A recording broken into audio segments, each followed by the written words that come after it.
আইনশৃঙ্খলা পরিস্থিতি নিয়ন্ত্রণে ৬ জেলায় সেনাবাহিনী মোতায়েনের পর নারায়ণগঞ্জে কার্যক্রম নিষিদ্ধ আওয়ামী লীগ ও এর সহযোগী সংগঠনের ১৭ নেতাকর্মীকে আটক করেছে আইনশৃঙ্খলা রক্ষাকারী বাহিনী। এছাড়াও নোয়াখালীতে ১১ জন এবং গোপালগঞ্জে ৬ জনকে আটক করা হয়েছে।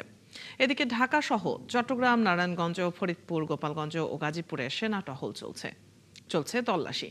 তবে এসব এলাকায় আইনশৃঙ্খলা পরিস্থিতি স্বাভাবিক রয়েছে। সহকর্মীদের তথ্য ও ছবিতে প্রতিবেদন।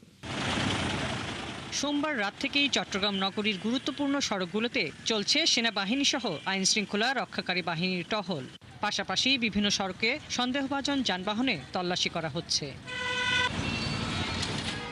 মঙ্গলবার সকালে চট্টগ্রাম সিটি কর্পোরেশনের মেয়র ডক্টর শাহাদাত হোসেন নগরীর বিভিন্ন এলাকার নিরাপত্তা পরিস্থিতি ঘুরে দেখেন। পরে তিনি সাংবাদিকদের জানান, বর্তমানে নিরাপত্তা নিয়ে কোনো সংশয় নেই। সিটি তো ঘুরে আসলাম, কোথাও কারো মিছিল দেখি নাই আর কি।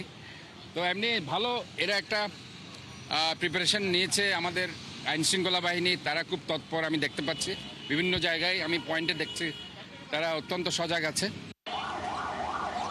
নারায়ণগঞ্জে সেনাবাহিনীর সদস্যরা গুরুত্বপূর্ণ এবং ঝুঁকিপূর্ণ এলাকাগুলোতে টহল ও নজরদারি চালাচ্ছেন।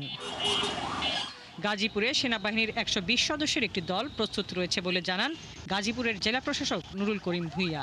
পাশাপাশি পর্যাপ্ত বিজিবি মোতায়েন করা হয়েছে।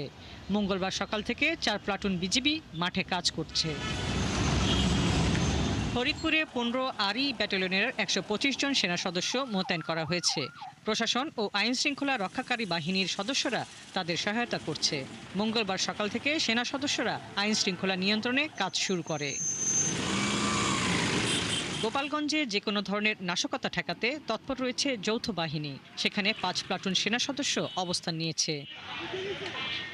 হাসিবা আলী বর্ণা, ৭১।